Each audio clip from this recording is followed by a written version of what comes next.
I mean, what is there to say about this Max Verstappen fella that hasn't already been said? I mean, the Max Verstappen naysayers will come out and say, yeah, it's just a sprint race. And they are right. They will say that Max Verstappen's got a fast car now, a faster car, and they would be right. They will say that it's Max Verstappen, that a fast driver driving a fast car, you would expect him to put it on pole. But here's where that all falls down, ladies and gentlemen of the F1 jury. Go and tell Yuki Tsunoda that he's driving a fast car. Where did that dude finish? Nowhere.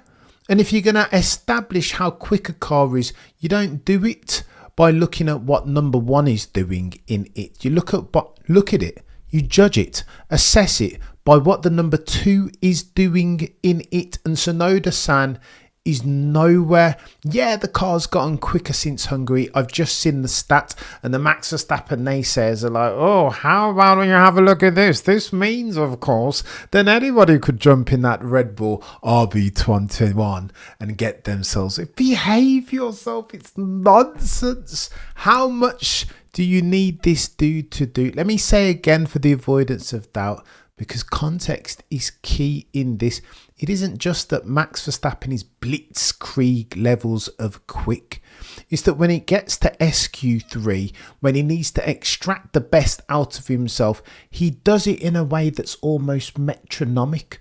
We were watching that just now, and not once did I fear that one of Lando or Oscar or Hulkenberg or any one of those other bods on that grid were going to be in and around able to extract out of themselves the best in a way that was more dependable than Max. Not then, not at that time when it matters most. Yeah, George might be able to out-qualify Max a couple of times over the course of a 24 race calendar. Yeah, of course you will. It happens. But 9 times out of 10, this dude is the mailman. He just delivers. And the broader context is important, right? Because again, the greatest in sports will always, you can take a round off of Floyd, of course. You might be able to take a couple of rounds of golf off of Tiger Woods. You might even be able to take a couple of games off of Michael Jordan. But in longer form, that's where you're going to struggle. And now we are in the championship rounds per se. This is the final third of the 2025 season, and I feel like McLaren's, by dint under the aegis even of Lando and Oscar, I feel like they might be in trouble, 63 points for the avoidance of doubt is the gap between Max in third and OJP in first in the driver's standings. But it feels almost inevitable at this point that that gap is going to do one of these. Now, of course, we're having a conversation that's difference is in the extent and not kind. How quickly can Max close that gap down? Lest we forget, this is round 19. I think quicker than most people think, particularly if the McLaren bods continue to look at each other and distract each other from the task in hand, just as did Alonso and Lewis in 2007. I think this could get closer than many people giving it credit for, especially if Max is in final form and has had his Weetabix as he had this sprint qualifier. It was never in doubt, chap. You take a look at the bloody lap, and again, what's techie here when you start to connect dots? You remember at Singapore when Max looked Lando in his face and said, you know what, we won't forget that dirty air. Lest we forget, Max only needed 0.08, less than a tenth, if he was going to drop it on pole going into the final sector. Max's plan then at Singapore was to be last of the late breakers and overwhelm the gap to George Russell. Max still was of the opinion that he could have done it, but for the dirtier air of Lando Norris. Then he said to Lando, we will remember that. I feel like this is some sort of karmic justice, because Max went into the final sector a tenth adrift of Lando. Last of the late breakers, put it on. And that wasn't the only thing worthy of mention. You saw in sector 1 the big oversteer instance, and Max Verstappen's cat-like reactions. Even in the slow-mo, you could barely see the dude's hands correct. So quick was he on top of the problem, barely losing any time to that. It's different, I swear. Hey, listen, is it really glazing if it's drift? I think that I'm just calling it as I see it. Shooting over here. This Max Verstappen fella, he could go far. He's not bad. He's almost metronomic at this stage. And that's what has me fearing for OJP and Lando Norris, who are anything but metronomic and dependable. Lando Norris jumps out the car and he doesn't even know what he's been hit with. He looks like he's just come out of like a car, like he just didn't even know where he is. He's baffled. He doesn't understand how Max Verstappen puts together that lap as near as makes no difference every single qualifying session. And Lando's going to have to reconcile himself with that harsh truth and reality, if indeed he's to get over the hump as he struggled to do last year and win himself a championship. Let's talk about Oscar Piastri. What's going on here? 4 tenths adrift. How? Why? Okay, so he said after the race that he had himself a nightmare, but bloody not. 4 tenths, Oscar, and you call yourself a champion elect. I'm not sure this is going to go too well. Listen, you lot are lucky that you've got this big points tally as a cushion between yourself and a fire-breathing dragon in Max Verstappen, who now has himself a car.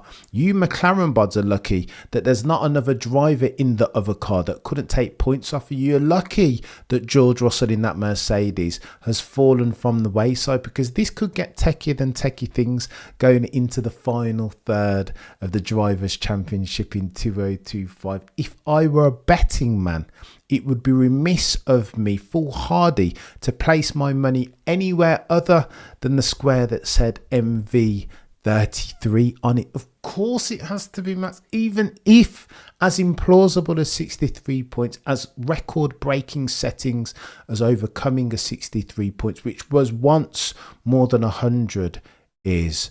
I think that this dude, I just watched that today and I just think this dude's got a chance, you know. I think he's got a bigger chance than people are giving him credit. Not because Max is he is who we think he is, right? Mr. Metronomic. He dines at the restaurant of sporting endeavour par excellence with impunity, without compunction, each and every single session. But it's not that. This isn't news. That's why it was almost not boring, because again, it's sporting excellence. That can never be boring. But there is a sense of inevitability over today's sprint qualifying.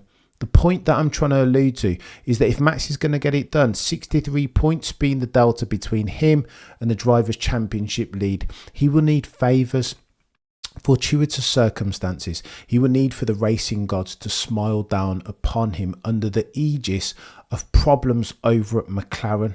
Now, we know there's all this favouritism stuff going on, that Lando Norris has come out and said that he's going to experience some repercussions between now and the end of the season, whatever that might mean. I think the repercussions to which he's referring, subconsciously or otherwise, will be because of the racing gods. Said already, and I will say it again for the avoidance that this is an important point. The racing gods, if indeed there exists such a thing, won't look too kindly upon the shenanigans of McLaren earlier on this season, putting their thumb incessantly on the weighing scales of competition. Why? They won't be too keen on that, will they? If indeed there is such a thing as the racing gods, and there will be karmic justice in this. Can you spell reliability issues or lack thereof? If you can, then you will know that Max Verstappen will need something like that if again he's to nail it in 2025. But stranger things have happened, have they not, in the realm, the weird and wacky space that is upper echelon of sports. Mention no names, the America's Cup 2013. Stranger things have happened. This would be unprecedented circumstance. This might be the biggest comeback to have ever happened in any sport ever.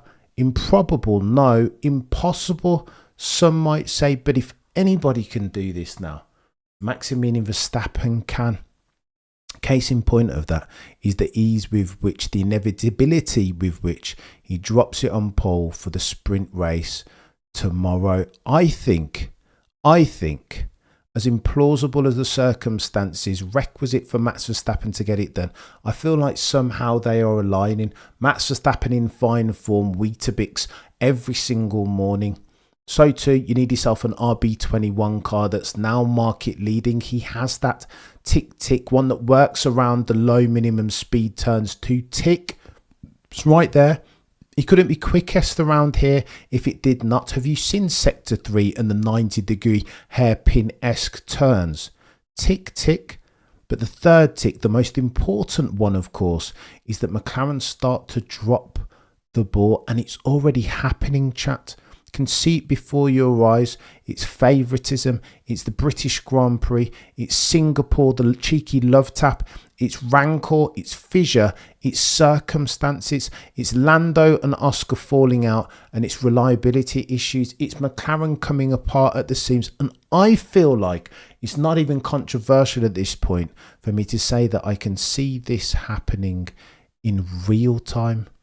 Maximilian Verstappen, as we go into the COTA Grand Prix race weekend proper, has the whip hand. For McLaren, the boys and girls over at the papaya coloured team, Oscar and Lando and Norris, it just got techier than techie things.